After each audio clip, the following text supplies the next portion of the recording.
ನಮಸ್ಕಾರ ಫ್ರೆಂಡ್ಸ್, ಎಲ್ಲರಿಗೂ ಸಂಕ್ರಾಂತಿ ಹಬ್ಬದ ಹಾರ್ದಿಕ ಶುಭಾಶಯಗಳು. ಈ ಸಂಕ್ರಾಂತಿಯನ್ನು ನಾವೆಲ್ಲರೂ ಧ್ಯಾನ ಸಂಕ್ರಾಂತಿಯನ್ನಾಗಿ ಯಾಕೆ ಮಾಡಬಾರ್ದು?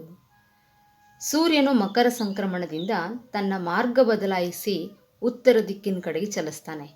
ಪ್ರತಿ ವರ್ಷ ಜನವರಿ 14 ಅಥವಾ 15ರಂದು ಮಕರ ರಾಶಿಗೆ ಸೂರ್ಯನ ಪ್ರವೇಶವಾಗುತ್ತೆ. ಈ ಸಮಯದಲ್ಲಿ ಬೆಳಕು ಹೆಚ್ಚಾಗುತ್ತೆ. 6 ತಿಂಗಳುಗಳ ಕಾಲ ಉತ್ತರಾಯಣದ ಬಳಿಕ ಜೂನ್ 15ರ ನಂತರ ಮತ್ತೆ ದಕ್ಷಿಣಾಯನ ಪ್ರಾರಂಭ ಆಗುತ್ತೆ.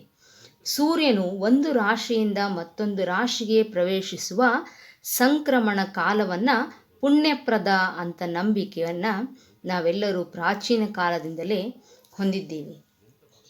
ಒಳಿತನ್ನು ಹೊತ್ತು ತರುವ ಸಂಕ್ರಾಂತಿ ಇದು ನಮ್ಮ ದಕ್ಷಿಣ ಭಾರತದ್ದೇ ಹಬ್ಬ ಅಂತ ನಂಬಿಕೆ ಇದೆ. ಆದರೆ ಸಂಕ್ರಾಂತಿ ದೇಶಾದ್ಯಂತ ಒಂದಲ್ಲ ಒಂದು ರೀತಿಯಲ್ಲಿ ಆಚರಣೆಯಲ್ಲಿದೆ. ಒಂದೊಂದು ಭಾಷೆಯ ಜನ, ಒಂದೊಂದು ನಾಡಿನ ಜನ ತಮ್ಮದೇ ವಿಭಿನ್ನ ಶೈಲಿಯಲ್ಲಿ ಸಂಕ್ರಾಂತಿಯನ್ನು ಆಚರಿಸ್ತಾರೆ.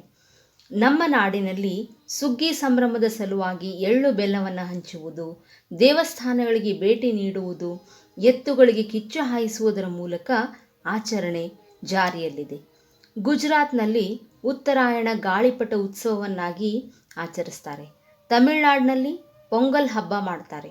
ಪಶ್ಚಿಮ ಬಂಗಾಳದಲ್ಲಿ ಗಂಗಾ ಸಾಗರ ಮೇಳವನ್ನು ಮಾಡ್ತಾರೆ. ಪಂಜಾಬ್ನಲ್ಲಿ ದೀಪೋತ್ಸವವನ್ನು ಮಾಡಿ ಲಕ್ಷ್ಮೀ ಪೂಜೆಯನ್ನು ಮಾಡ್ತಾರೆ. ಮಹಾರಾಷ್ಟ್ರದಲ್ಲಿ ವರ್ಣರಂಜಿತ ರಂಗೋಲಿ ಹಬ್ಬವನ್ನಾಗಿ ಮಾಡ್ತಾರೆ. ಪ್ರಯಾಗ್ರಾಜ್ನಲ್ಲಿ ಕೋಟ್ಯಂತರ ಭಕ್ತರು ಪವಿತ್ರ ಸ್ನಾನ ಕೈಗೊಳ್ಳುವ ಮೂಲಕ ಈ ಹಬ್ಬವನ್ನು ಆಚರಿಸ್ತಾರೆ. ಹೀಗೆ ಮಕರ ಸಂಕ್ರಮಣ ದೇಶದೆಲ್ಲೆಡೆ ಆಧ್ಯಾತ್ಮಿಕ ಮೇಳದೊಂದಿಗೆ ಭಕ್ತಿಯ ಪರಾಕಾಷ್ಠೆಯನ್ನು ವಿಜೃಂಭಿಸುತ್ತೆ. ಭಗೀರಥ ಪ್ರಯತ್ನದಿಂದ ಗಂಗಾ ಮಾತೆ ಧರಿಗಿಳಿದ ದಿನ ಇದು ಅಂತ ಪ್ರತೀತಿ ಇದೆ. ಈ ಕಾರಣದಿಂದಲೇ ಮಕರ ಸಂಕ್ರಾಂತಿಯಂದು ಗಂಗಾ ಮೇಳವನ್ನು ಹಮ್ಮಿಕೊಳ್ಳಲಾಗುತ್ತದೆ. ದೇಶದ ವಿವಿಧೆಡೆ ಇರುವ ತ್ರಿವೇಣಿ ಸಂಗಮಗಳಲ್ಲಿ ಲಕ್ಷಾಂತರ ಭಕ್ತರು ಪುಣ್ಯ ಸ್ನಾನವನ್ನು ಕೈಗೊಳ್ಳುತ್ತಾರೆ. ಈ ಮಕರ ಸಂಕ್ರಾಂತಿ ಅಂದರೆ ಉತ್ತರಾಯಣ ಪುಣ್ಯ ಕಾಲದಲ್ಲಿ ನಮ್ಮ ಮಹಾಕಾವ್ಯಗಳ ಒಂದಾದಂತಹ ಮಹಾಭಾರತದಲ್ಲಿ ಇಚ್ಛಾಮರಣಿಯಾಗಿದ್ದ ಭೀಷ್ಮ ಪಿತಾಮಹರು ಬಾಣಗಳ ಹಾಸಿಗೆಯಲ್ಲಿ ಮಲಗಿರ್ತಾರೆ. ಅವರು ಅದಕ್ಕಿಂತ ಮುಂಚೆ ನಾನು ಸಾವನ್ನು ಸ್ವೀಕರಿಸುವುದಿಲ್ಲ, ಉತ್ತರಾಯಣ ಪುಣ್ಯಕಾಲ ಆಗಮನದೊಂದಿಗೆ ನಾನು ಸಾಯುತ್ತೇನೆ ಅಂತ ನಿರ್ಧಾರ ಮಾಡ್ತಾರೆ. ಈ ಒಂದು ಉತ್ತರಾಯಣ ಪುಣ್ಯಕಾಲ ಬಂದ ನಂತರವೇ ಅವರು ತಮ್ಮ ದೇಹವನ್ನು ತ್ಯಾಗ ಮಾಡ್ತಾರೆ. ಉತ್ತರಾಯಣದಲ್ಲಿ ಮರಣ ಹೊಂದಿದರೆ ಮುಕ್ತಿ ದೊರೆಯುತ್ತದೆ, ಮರುಜನ್ಮ ಇರೋದಿಲ್ಲ ಅನ್ನುವಂಥ ನಂಬಿಕೆ ಕೂಡ ಹಿಂದಿನ ಕಾಲದಿಂದಲೂ ಇದೆ. ಕೇರಳದಲ್ಲಿ ವಿಶೇಷವಾಗಿ ಶಬರಿಮಲೆಯಲ್ಲಿ ಸಂಕ್ರಮಣ ದಿನದಂದು ಮಕರ ವಿಳಕ್ಕು ಅನ್ನುವಂಥ ಒಂದು ಹಬ್ಬವನ್ನು ಆಚರಿಸ್ತಾರೆ. ಅಂದರೆ ಈ ಒಂದು ಅಯ್ಯಪ್ಪ ಸ್ವಾಮಿಯ ಒಂದು ವೃತವನ್ನು ಮಾಡಿದ ನಂತರ ಮಕರ ಜ್ಯೋತಿಯನ್ನು ಬೆಳಗುವಂತಹ ಒಂದು ವಿಶೇಷವಾದ ಹಬ್ಬವದು. ತಮಿಳುನಾಡಿನಲ್ಲಿ 4 ದಿನ ಇದನ್ನು ಪೊಂಗಲ್ ಹಬ್ಬವಾಗಿ ಆಚರಿಸ್ತಾರೆ. ದೇಗುಲ ಆವರಣಗಳಲ್ಲಿ 3 ಕಲ್ಲುಗಳನ್ನು ಜೋಡಿಸಿ, ರಂಗೋಲಿ ಬಿಡಿಸಿ, ಹೂವು ಕಬ್ಬಿನಿಂದ ಅಲಂಕರಿಸಿ, ಒಲೆಗೆ ಪೂಜೆ ಮಾಡಿ, ಮಣ್ಣಿನ ಮಡಕೆಯಲ್ಲಿ ಪೊಂಗಲನ್ನು ತಯಾರಿಸಿ ಎಲ್ಲರಿಗೂ ಹಂಚಿ ಸಂಭ್ರಮ ಪಡ್ತಾರೆ.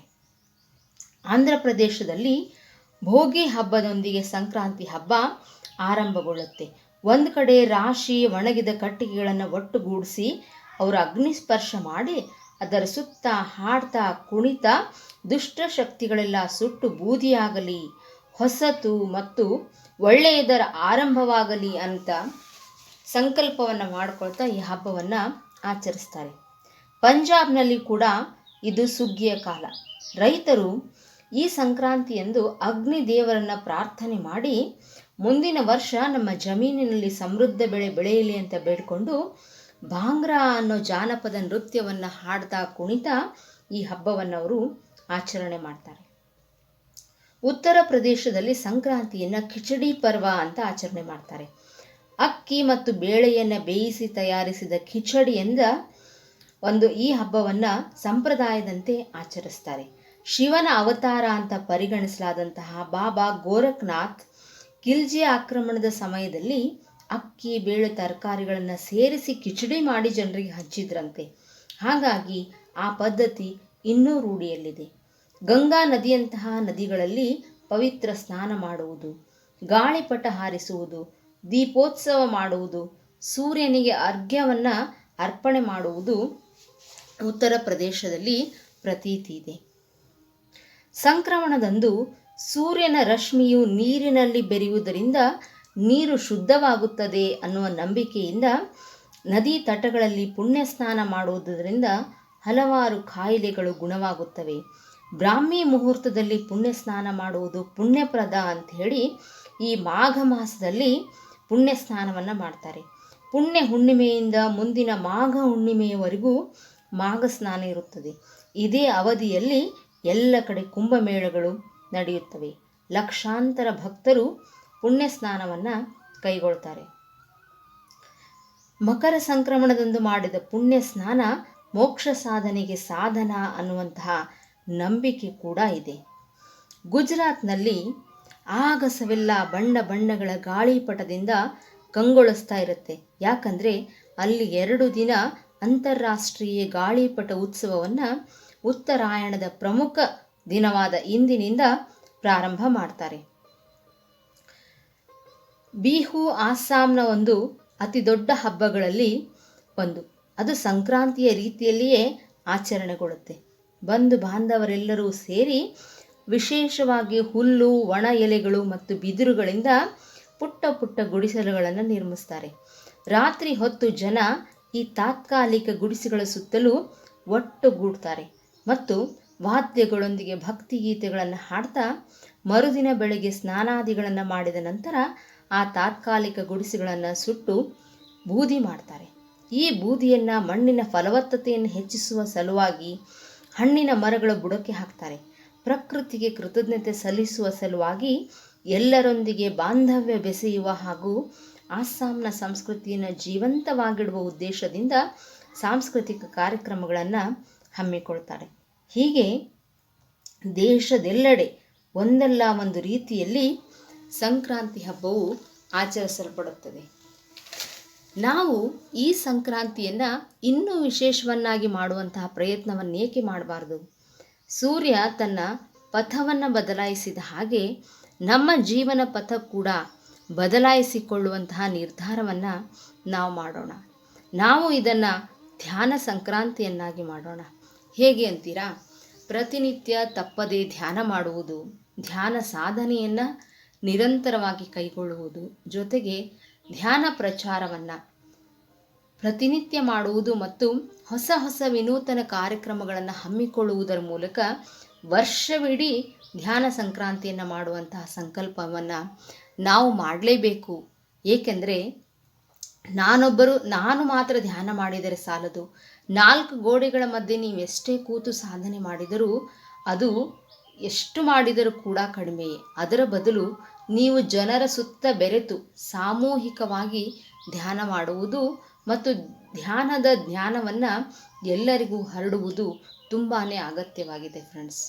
ಹಾಗಾಗಿ ನಾವು ಸಂಕ್ರಾಂತಿ ಹಬ್ಬವನ್ನು ಇವತ್ತು ಒಂದು ದಿನಕ್ಕೆ ಮಾತ್ರ ಮೀಸಲು ಮಾಡದೆ ಎಳ್ಳು ಬೆಲ್ಲವನ್ನು ತಿಂದು ಎರಡನ್ನೂ ಸಮವಾಗಿ ಸ್ವೀಕರಿಸುವಂತಹ ಗುಣವನ್ನು ಬೆಳೆಸಿಕೊಳ್ಳುವ ನಾವು ಒಂದು ಹೊಸ ಹೊಸ ನಿರ್ಧಾರಗಳತ್ತ ಸಾಗುತ್ತಾ ಇಡೀ ಸಂಕ್ರಾಂತಿಯನ್ನು ವರ್ಷವಿಡೀ ಧ್ಯಾನ ಸಂಕ್ರಾಂತಿಯನ್ನಾಗಿ ಮಾಡುವಂತಹ ಒಂದು ಸಂಕಲ್ಪವನ್ನು ತೋಡೋಣ. ಜೊತೆಗೆ ಇನ್ನೂ ಒಂದು ಸಂಕಲ್ಪವನ್ನು ಮಾಡಿಕೊಳ್ಳೋಣ. ಎಲ್ಲೇ ಧ್ಯಾನ ಕಾರ್ಯಕ್ರಮಗಳಾಗಲಿ, ಧ್ಯಾನ ಯಜ್ಞಗಳಾಗಲಿ, ಇವೆಲ್ಲೇ ನಡೆದರೂ ಕೂಡ ಅದರಲ್ಲಿ ತಪ್ಪದೇ ಪಾಲ್ಗೊಳ್ಳುವಂತಹ ಒಂದು ನಿರ್ಧಾರವನ್ನು ಮಾಡಿ ಆ ರೂಢಿಯನ್ನು ಇಟ್ಕೊಳ್ಳೋಣ. ಇದು ನಮ್ಮಲ್ಲಿ ಒಂದು ಅವೇರ್ನೆಸ್ಸನ್ನು ಮೂಡಿಸುತ್ತೆ. ಜೊತೆಗೆ ಹೊಸ ಉತ್ಸಾಹ, ಹುಮ್ಮಸ್ಸನ್ನು ಮತ್ತು ಆಶಾದಾಯಕ ಭಾವನೆಗಳನ್ನು ನಮ್ಮಲ್ಲಿ ಬಿತ್ತಲು ಸಹಾಯವಾಗುತ್ತೆ. ಜಗತ್ತಿನಲ್ಲಿ ಹುಟ್ಟಿದ ನಾವು ಈ ಜಗತ್ತಿಗೆ ಏನು ಕೊಟ್ಟೆವು ಎಂಬ ಪ್ರಶ್ನೆ ಆಗಾಗ್ಗೆ ಪ್ರತಿಧ್ವನಿಸುವುದನ್ನು ನಾವು ಕೇಳ್ತೇವೆ. ಕೆಲವೊಮ್ಮೆ ಈ ಪ್ರಶ್ನೆ ಮನಸ್ಸಿನಲ್ಲಿ ಉದ್ಭವಿಸಿ ಕಾಡುತ್ತದೆ ಕೂಡ. ಜನನ ಎಂಬ ಕೊಡುಗೆಯ ಬೆನ್ನಲ್ಲೇ ಸಿಗುವ ಇನ್ನೊಂದು ದೊಡ್ಡ ಕೊಡುಗೆಯೇ ಈ ಬದುಕು. ಇದರಲ್ಲಿ ಕೊಡುವ ಮನೋಭಾವನೆ ಇಲ್ಲದೆ ಹೋದರೆ ಬದುಕಿನ ಸಾರ್ಥಕತೆಗೆ ಜಾಗವೇ ಇರಲ್ಲ. ಮಹಾ ಜಿಪಣನು ತನ್ನ ಅಳಿವಿನ ನಂತರ ಮಹಾನ್ ದಾನಿಯಾಗುತ್ತಾನೆ ಅನ್ನುವಂಥ ಮಾತಿದೆ. ಹೌದು, ಈ ಜಗತ್ತು, ಈ ಪ್ರಕೃತಿ ನೀಡುವಷ್ಟು ಕೊಡುಗೆ ಮತ್ಯಾರೂ ನೀಡಲಾರರು. ಬದುಕು ಸವಿಬೇಕು ಅಂತಂದರೆ ಈ ಪ್ರಕೃತಿಯಿಂದ ನಾವು ಕೊಳ್ಳಲೇಬೇಕು. ಜಗತ್ತಿನಿಂದ ನಾನೇನನ್ನೂ ಪಡೆದಿಲ್ಲವೆಂದು ಗರ್ವದಿಂದ ಹೇಳಿಕೊಳ್ಳುವ ಯಾವ ಜೀವಿಯೂ ಈ ಜಗತ್ತಿನಲ್ಲಿಲ್ಲ. ಏಕೆಂದರೆ ಗಾಳಿ, ನೀರು, ಆಹಾರ ಹೀಗೆ ಅನಿವಾರ್ಯವಾದವನ್ನೆಲ್ಲ ಈ ಪ್ರಕೃತಿ ನಮಗೆ ನೀಡಿದೆ.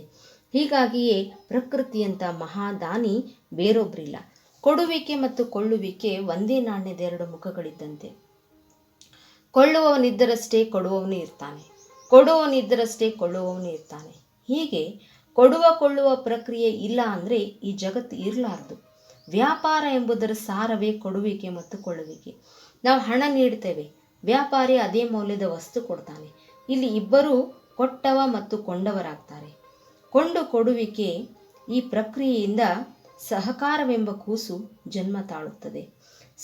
ಹಾಗಾಗಿ ಸಂಕ್ರಾಂತಿ ಇದು ಉತ್ತರಾಯಣದ ಹೊಸ್ತಿಲು, ಜಗತ್ತಿಗೆ ಬೆಳಕು, ಜಗತ್ತಿನ ಜೀವಿಗಳಿಗೆ ಬದುಕು ಕೊಡುವ ಸೂರ್ಯನೇ ಪಥ ಬದಲಿಸುತ್ತಿದ್ದಾನೆ. ಈ ಶುಭ ಸಂದರ್ಭದಲ್ಲಿ ನಾವೆಲ್ಲರೂ ಎಳ್ಳು ಬೆಲ್ಲವ ಕೊಡುವ ಮೂಲಕ ನಮ್ಮ ಮನದ ಪಥವನ್ನು ಬದಲಿಸಿಕೊಳ್ಳೋಣ. ಧ್ಯಾನವನ್ನು ಕೊಂಡುಕೊಳ್ಳುವ ಮೂಲಕ ಜಗತ್ತಿನ ಪಥವನ್ನೇ ಬದಲಿಸುವ ದಿಟ್ಟ ನಿರ್ಧಾರವನ್ನು ತೆಗೆದುಕೊಳ್ಳೋಣ ಫ್ರೆಂಡ್ಸ್. ಹಾಗಾಗಿ ಈ ಒಂದು ಹಬ್ಬವನ್ನು ನಾವು ಏಕತೆಯ ಸಂಕ್ರಮಣವನ್ನಾಗಿ ಮಾಡೋಣ. ಹಾಗೆ ಧ್ಯಾನ ಸಂಕ್ರಾಂತಿಯನ್ನಾಗಿ ಜಗತ್ತಿಗೆಲ್ಲ ಸುಗ್ಗಿಯನ್ನು ನೀಡೋಣ. Thank you friends. ಶುಭ ದಿನ.